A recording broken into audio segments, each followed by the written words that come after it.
की तरफ से मैं बहुत संक्षेप में छोटी सी बात आपसे अपील करना चाहती हूं। जो कौम अपनी बड़ाई करती रहती है, अपना आत्मचिंतन नहीं करती, उसकी गति रुक जाती है प्रगति की। पहले भी बात कही गई, लेकिन मैं 3 चीजों की तरफ आपका ध्यान दिलाना चाहती हूं। हमारी युवा पीढ़ी बड़ी आकर्षित हो रही है। एक नशे की आदत, एक अपराधों की तरफ आकर्षण और एक लापरवाह तेज ड्राइविंग के प्रति आकर्षण। महिलाओं के नाम से लॉटरी डाली एप्लीकेशन लगाते हैं और महिला जो घर की लक्ष्मी होती है उसका नाम बाजार में दारू के ठेके के ऊपर लिख देते हैं। एक खास चीज जो मैंने देखी बड़ी नकारात्मक, अपनी अपनी जाति के अपराधियों का पक्ष लेना शुरू कर दिया है। सबने पितर बना दिया है अपनी अपनी जाति के अपराधियों को। ये अपराधी खुद बर्बाद होते हैं और अपने पीछे पूरी युवा पीढ़ी को बर्बाद करते हैं। मैं आपको एक उदाहरण देती हूं। एक ऐसे शख्स, एक ऐसे खिलाड़ी दिल्ली के, जिन्हें आज मेडल जीते हुए लोगों की गिनती में होना चाहिए था पहलवानी में, अपराध के कारण आज दिल्ली में जेल की सलाखों के पीछे बैठे हैं। ये हमारे लिए दुख की और शर्म की बात है। और तीसरी चीज, तेज ड्राइविंग। 1 लाख युवक, बाकी बड़े उम्र के लोग अलग हैं, 1 लाख युवक जान गंवाते हैं हर साल लापरवाह ड्राइविंग के कारण। आप सोचिए, 25 साल लगते हैं एक बच्चे को पालकर बड़ा करने में और 25 सेकंड में लापरवाह ड्राइविंग के कारण वो लाश में बदल जाता है।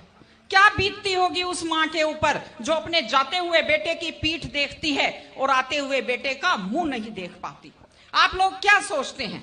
अगर आप अपनी पावर दिखाना चाहते हैं तो मिल्खा सिंह की तरह तेज दौड़िए, या कि आप नीरज चोपड़ा की तरह, देवेंद्र झाझड़िया की तरह आप तेज भाला फेंकिए मोटरसाइकिल का कान मरोड़ने में, या तेज गति से कार भगाने में कोई बहादुरी नहीं होती। अगर आप सोचते हैं कि आप बड़े हैंडसम और डैशिंग दिखते हैं तेज गाड़ी भगाते हुए, आप डैशिंग हैंडसम नहीं दिखते, आप लापरवाह दिखते हैं, आप बेपरवाह दिखते हैं, आप बेवकूफ दिखते हैं। इसलिए कम से कम सड़क पर जब भी गाड़ी चलाएं, आप ध्यान से गाड़ी चलाइए। आपकी जिंदगी आपके माता पिता की भी है। एक छोटी सी चीज और कहना चाहती हूं। हमारे बुजुर्ग हमें जब पालते हैं, जो लोग खेती से बच्चों को पढ़ाते हैं, जो लोग छोटी आमदनी में बच्चों को पढ़ाते हैं, उनकी पूरी उम्र खप जाती है अपने बच्चों की जिंदगी बनाने में।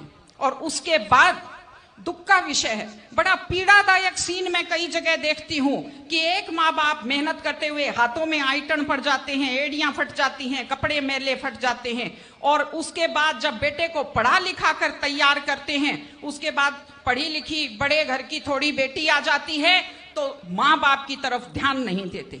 आज हमारे 60-70% घरों में हालत यह है कि बुजुर्गों को रोटी तो मिल रही है लेकिन इज्जत से रोटी नहीं मिल रही।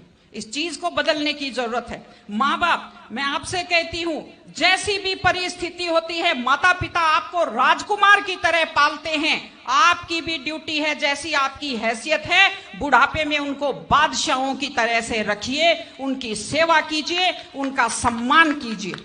इस तरह से माता पिता की सेवा कीजिए। वो अपनी जिंदगी आपके लिए कुर्बान कर देते हैं। और माताएं बहनें बैठी हैं, एक छोटी सी लास्ट बात जो मैं कह रही हूं, बेटियों को समझदार बनाइए, बेटियों को बेटा मत बनाइए, क्योंकि बेटे तो लापरवाह होते हैं। बेटियों को समझदार बेटी बनाइए। जब वो घर से बाहर जाती है तो उसको समझाइए कि वो साथ अपने घर की इज्जत लेकर के जाती है। बेटियों को समझाइए कि कैसे लोग मीठी मीठी बातों का जाल लेकर शिकारियों की तरह से घूमते हैं। और अपनी बेटी को संस्कार दीजिए कि वो जिस घर में जाए अपने सास ससुर की सेवा करे। आजकल मैंने नया ट्रेंड देखा है, बेटियां माँ मम्मी की तो बहुत चिंता करती है लेकिन सास की चिंता नहीं करती हैं। ये गलत चीज है। औरत घर की धुरी होती है। अगर वृद्ध लोगों की चिंता नहीं करेंगे तो हमारे वृद्ध लोगों को सुरक्षा कैसे मिलेगी, उन्हें सम्मान कैसे मिलेगा, इनकी जिंदगी खुश कैसे होगी। इसलिए कोई भी कौम तभी आगे बढ़ती है जब वो संस्कारवान हो, जब वो मेहनती हो, जब वो शिक्षा पर ध्यान दे। हमने ये सब किया है, मैं आपको बधाई देती हूं।